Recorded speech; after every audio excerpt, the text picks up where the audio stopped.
নমস্কাৰ বন্ধুসকল RAB Assamese চেনেলৰ এটা নতুন ভিডিঅ'লৈ আপোনাক সকলোকে স্বাগতম জনাইছোঁ আৰু আজিৰ ভিডিঅ'টোত আৰম্ভ কৰাৰ আগতে আমি আপোনালোকক নতুন নৱবৰ্ষৰ আন্তৰিক শুভেচ্ছা জ্ঞাপন কৰিছোঁ আৰু তাৰ লগতে আশা কৰিছোঁ যাতে আপোনালোকৰ আগন্তুক বৰ্ষটো অত্যন্ত সুখৰ হওক আপোনালোকে যি কৰিব বিচাৰিছে তাকে যেন আপোনালোকে অতি সফলভাৱে কৰিব পাৰে তেনেহ'লে বলক আজিৰ মুখ্য বাতৰি খণ্ডলৈ যাওঁ তেনেহ'লে মুখ্য বাতৰি খণ্ডৰ ভিতৰত আমাৰ প্ৰথম বাতৰি আহিছে দিল্লী চৰকাৰৰ ফালৰ পৰা দিল্লী চৰকাৰে মানে ইলেক্ট্ৰিক ভেহিকলছৰ ওপৰত কিছুমান নতুন নীতি নিয়ম প্ৰযোজ্য কৰিছে তেওঁলোকৰ মতে যদিহে কোনোবাই ইলেক্ট্ৰিকেল ভেহিকল লয় তেতিয়া 3 বছৰৰ কাৰণে কোনো ধৰণৰ ৰেজিষ্ট্ৰেচন চাৰ্জ তেওঁলোকক মানে কাৰণে প্ৰযোজ্য নহ'ব আৰু তাৰ উপৰি 250টা চাৰ্জিং ষ্টেচন চহৰৰ বিভিন্ন ঠাইত স্থাপন হ'ব বুলি জানিব পৰা গৈছে ইলেক্ট্ৰিক ভেহিকলছৰ ক্ষেত্ৰত অন্য এটা বাতৰি আছে এনাৰ্জিকা নামৰ এখন হাই পাৰফৰ্মেন্স ইলেক্ট্ৰিক বাইক ভাৰতীয় বজাৰত মুকলি হোৱাৰ সম্ভাৱনা আছে আৰু সেইখন বাইকো 2020 চনতে ভাৰতীয় বজাৰত মুকলি হোৱাৰ সম্ভাৱনা আছে আৰু গাড়ীখন 2020 চনৰ শেষৰ ফালে ভাৰতীয় বজাৰত মুকলি হ'ব বুলি জানিব পৰা গৈছে আৰু বৰ্তমান তেওঁলোকে আমেৰিকা আৰু ইউৰোপিয়ান মাৰ্কেটৰ বিভিন্ন ঠাইত নিজৰ বিজনেছ চলাই আছে বুলি জনা গৈছে আপোনালোকে নিশ্চয় মহিন্দ্ৰা গাস্টো নামৰ মটৰচাইকেলখনৰ বিষয়ে জানে স্কুটাৰ হয় এই গাস্টোৰ ওপৰতে বেছ কৰি মহিন্দ্ৰাই তেওঁলোকৰ এখন নতুন ইলেক্ট্ৰিকেল বাইক ইলেক্ট্ৰিকেল স্কুটাৰ মানে মুকলি কৰি দিয়াৰ সম্ভাৱনা যথেষ্ট আছে আৰু এই 2020 চনৰ আৰম্ভণিতে হোৱাৰ যথেষ্ট সম্ভাৱনা আছে বুলি বিভিন্ন সূত্ৰৰ পৰা জানিব পৰা গৈছে স্কুটাৰখনৰ প্ৰায় 80 কিলোমিটাৰ মান ৰেঞ্জ হ'ব বুলি জানিব পৰা গৈছে আৰু 50 পৰা 60 kilometre per hour top speed হোৱাৰ সম্ভাৱনা আছে তেনেহ'লে বন্ধুসকল আজিৰ পিছৰ খবৰলৈ আহিছোঁ পিছৰ খবৰ হৈছে হিৰো ফালৰ পৰা আহিছে হিৰোৰ SF ডিলাক্স নামৰ যিখন মটৰচাইকেল আছে সেই মটৰচাইকেলখন BS6 মডেলটো ভাৰতীয় বজাৰত মুকলি কৰা হৈছে 55925 টকা এক্স শ্বৰুম মূল্যত SF ডিলাক্সৰ এই মডেলটো ফিউল ইনজেক্টেড ইঞ্জিনৰ সৈতে আহিব বুলি জানিব পৰা গৈছে আৰু এক্সচেঞ্জ টেকনলজি আৰু I3S ষ্টাৰ্ট ষ্টপ বাটনৰ সৈতে মটৰচাইকেলখন আহিব বুলি জানিব পৰা গৈছে আৰু তাৰ লগতে দুটা নতুন কালাৰ স্কিম মটৰচাইকেলখনত উপলব্ধ হ'ব বুলি জানিব পৰা গৈছে টেকনো ব্লু আৰু হেভি গ্ৰে উইথ গ্ৰীণ এই দুটা নতুন কালাৰ মটৰচাইকেলখনত উপলব্ধ হ'ব বুলি জানিব পৰা গৈছে তেনেহ'লে বন্ধুসকল পিছৰ খবৰলৈ আহিছোঁ পিছৰ খবৰ মতে জাৱাৰ ফালৰ পৰা যিখন তেওঁলোকৰ পেৰাক নামৰ যিটো অফাৰিং আছিল যিখন বাইক আছিল সেই বাইকখনৰ বুকিং 2020 চনৰ 1 জানুৱাৰী তাৰিখৰ পৰা আৰম্ভ হ'ব বুলি জানিব পৰা গৈছে আৰু অত্যন্ত কম পৰিমাণৰ লিমিটেড এমাউণ্টত বুকিং আছে আপোনালোকে যদি কৰিব বিচাৰে বুকিং তেনেহ'লে অতি সোনকালে গৈ ডিলাৰশ্বিপত যোগাযোগ কৰিলে আপোনালোকৰ সুবিধা হ'ব আৰু তাৰ লগতে 2020 চনৰ 2 এপ্ৰিল তাৰিখৰ পৰা এই গাড়ীখন ভাৰতীয় বজাৰত মুকলি কৰা হ'ব আৰু লগতে যিসকলে বুকিং কৰিছে তেওঁলোকৰ কাৰণে ডেলিভাৰী আৰম্ভ কৰি দিয়া হ'ব KTM কোম্পানীৰ ফালৰ পৰা দুখন নতুন বাইকৰ কথা জানিব পৰা গৈছে এখন হৈছে KTM Duke 490 আৰু অন্যখন হৈছে KTM RC 490 দুইখন 497 সিসিৰ এটা প্যাৰেল টুইন ইঞ্জিনৰ সৈতে আহিব বুলি জানিব পৰা গৈছে আৰু গাড়ীখনে অতি কমেও 60 bhp পাৱাৰ জেনাৰেট কৰিব পাৰিব বুলি জানিব পৰা গৈছে 2020 চনৰ যিখন ৰয়েল এনফিল্ডৰ 350 ক্লাছিক মটৰচাইকেল সেই মটৰচাইকেলখন ডিলাৰশ্বিপত উপলব্ধ কৰোৱা দেখা গৈছে নতুন কালাৰ স্কিমৰ সৈতে মটৰচাইকেলখন আপোনালোকে কিনিব পাৰিব উপলব্ধ হৈছে মটৰচাইকেলখন আৰু লগতে সাইকেল পাৰ্টছ মানে ঘূৰ্ণনীয় পাৰ্টবিলাকত কিছুমান সৰু সুৰা চেঞ্জেছ দেখিবলৈ পোৱা গৈছে আৰু নতুন BS6 ইঞ্জিনৰ সৈতে আহিব গতিকে আপোনালোকে যদি চলায় তেনেহ'লে নিশ্চয় কিছু পৰিমাণে ইঞ্জিনটো ৰিফাইন পাব ৰয়েল এনফিল্ডৰ ফালৰ পৰা জানিব পৰা গৈছে যে তেওঁলোকে কিছুমান এক্সটেণ্ডেড ৱাৰেণ্টি প্ৰগ্ৰামছ আৰম্ভ কৰিছে এই এক্সটেণ্ডেড ৱাৰেণ্টিৰ মতে 50,000 কিলোমিটাৰ বা 4 বছৰ এক্সটেণ্ডেড ৱাৰেণ্টি আপোনালোকে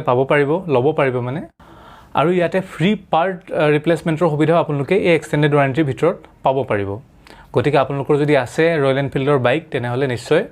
এই বিষয়ে এবাৰ ভাবি চাব বন্ধুসকল আজিৰ 2 হুইলাৰ্ছৰ খবৰ ইমানেই তেনেহ'লে বলক এতিয়া আমি 4 হুইলাৰৰ খবৰ জানো তেনেহ'লে বন্ধুসকল আজিৰ প্ৰথম খবৰ হৈছে MG নামৰ কোম্পানীটোৰ ফালৰ পৰা MG আচলতে যিখন তেওঁলোকৰ SUV আছিল MG হেক্টৰ নামৰ সেই গাড়ীখনৰ সৈতে তেওঁলোকে এটা ভাল বিজনেছ কৰিবলৈ সক্ষম হৈছে আসলতে যোৱা ডিসেম্বৰ মাহত 2019 চনৰ ডিসেম্বৰ মাহত তেওঁলোকে 3021খন গাড়ী এমাহতে বিক্ৰী কৰিবলৈ সক্ষম হৈছে আৰু যোৱা 6 মাহত মানে জুলাই মাহৰ পৰা যেতিয়াৰ পৰা হেক্টৰ গাড়ীখন ভাৰতীয় বজাৰত মুকলি হৈছে তেতিয়াৰ পৰা তেওঁলোকে 15930খন গাড়ী ভাৰতীয় বজাৰত বিক্ৰী কৰিবলৈ সক্ষম হৈছে গতিকে সেই হিচাপে তেওঁলোকৰ এই গাড়ীখনৰ সৈতে বিজনেছ ভাৰতৰ বজাৰত যথেষ্ট ভাল বুলি ক'ব পাৰি ইয়াৰ পিছৰ খবৰলৈ আহিছোঁ বন্ধুসকল ইয়াৰ পিছৰ খবৰ ফালৰ পৰা যদি আমি চাবলৈ যাওঁ তেনেহ'লে দেখা পাইছোঁ যে TUV 300 নামৰ যিখন মহিন্দ্ৰা গাড়ী আছিল তাৰে যিটো BS6 ফেচলিফ্ট হ'ব এইটো স্পাই কৰা গৈছে কোনো ঠাইত গতিকে সম্ভাৱনা আছে যে 2020 চনৰ যেটো ফেব্ৰুৱাৰী অটো এক্সপো আছে সেই অটো এক্সপোত তেওঁলোকে গাড়ীখন মুকলি কৰি দিব আৰু BS6 ইঞ্জিনৰ সৈতে অহাটো নিশ্চিত বন্ধুসকল মহিন্দ্ৰাৰ ফালৰ পৰা আৰু এটা নতুন খবৰ আহিছে যে যিখন মহিন্দ্ৰাৰ থাৰ হ'ব অফ ৰোড ভেহিকল থাৰ সেইখন পুনৰ এবাৰ স্পাই কৰা দেখা পোৱা গৈছে কোনোবা ঠাইত পৰীক্ষামূলকভাৱে চলোৱা দেখা পোৱা গৈছে আৰু গাড়ীখনত যোৱাবাৰ মই আপোনালোকক কৈছিলোঁ যে মানে ডেছবৰ্ডটো দেখা পোৱা গৈছে এবাৰ নতুন ইনষ্ট্ৰুমেণ্ট ক্লাষ্টাৰৰ সৈতে গাড়ীখন দেখা পোৱা গৈছে গতিকে মই ইনষ্ট্ৰুমেণ্ট ক্লাষ্টাৰৰ ফটোটো ইয়াতে ছাইডত দিম আপোনালোকে চাব পাৰিব আৰু বন্ধুসকল কিয়া চেল্টছৰ ফালৰ পৰা এটা খবৰ আহিছে যে তেওঁলোকে অষ্ট্ৰেলিয়ান এনকেপত 5 ষ্টাৰ ৰেটিং পাবলৈ সক্ষম হৈছে আৰু এই গাড়ীখনত মানে বিভিন্ন ধৰণৰ ভাল সেফটি ফিচাৰ আছিল আমি চাব পাৰোঁ যে তাত 6 এয়াৰবেগ আছিল অটোনমাছ ইমাৰ্জেঞ্চি ব্ৰেকিং আছিল লেন কিপ এছিষ্ট লেন ডিপ্ৰেছাৰ ৱাৰ্নিং আৰু ইমাৰ্জেঞ্চি লেন কিপিং নিচিনা বিভিন্ন ধৰণৰ সেফটি ফিচাৰ্ছ এই গাড়ীখনৰ সৈতে আছিল তেওঁলোকে সেইকাৰণে 5 ষ্টাৰ পাবলৈ সক্ষম হৈছে ক্ৰেছ টেষ্টত MG হেক্টৰ এটা নতুন মডেল কৰবাত পৰীক্ষামূলকভাৱে চলোৱা দেখা পোৱা গৈছে গাড়ীখন MG হেক্টৰ প্লাছ হ'ব বুলি জানিব পৰা গৈছে আৰু গাড়ীখনৰ ইণ্টেৰিয়ৰো কিছু পৰিমাণে লিক হোৱা দেখা পোৱা গৈছে গতিকে এই গাড়ীখনো 2020 চনৰ মানে ফেব্ৰুৱাৰী মাহৰ যিটো অটো এক্সপো হ'ব তাতে মুকলি কৰাটো যথেষ্ট মানে সম্ভাৱনা আছে কিয়া মটৰছৰ আৰু এটা খবৰ আহিছে কিয়া মটৰছৰ যিখন কাৰ্নিভেল নামৰ MPV এখন পুনৰ এবাৰ 2020 চনৰ অটো এক্সপোত মানে ডেবিউ হোৱাৰ আগতে কৰবাত পৰীক্ষামূলকভাৱে চলোৱা দেখা পোৱা গৈছে গাড়ীখন 2.2 লিটাৰ এটা ডিজেল ইঞ্জিনৰ সৈতে উপলব্ধ হ'ব আৰু 202 bhp পাৱাৰ আৰু 441 নিউটন মিটাৰ টৰ্ক গাড়ীখনে উৎপাদন কৰিব পাৰে বুলি জানিব পৰা গৈছে আৰু এই গাড়ীখন কিয়াৰ যিটো অনন্তপুৰ নামৰ ঠাইৰ যিটো কিয়াৰ এছেম্বলি প্লান্ট তাতে এছেম্বলি হ'ব বুলি গম পোৱা গৈছে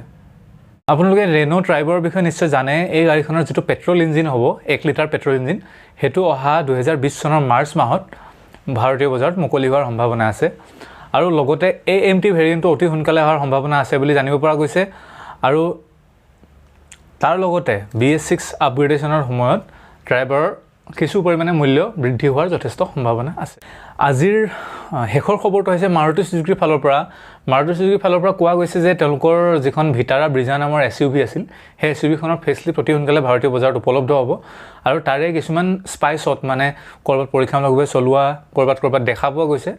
গাড়ীখনত নতুন হেডলেম্প দেখা পোৱা গৈছে আৰু লগতে নতুন এলয় হুইল ডিজাইনো দেখা পোৱা গৈছে আৰু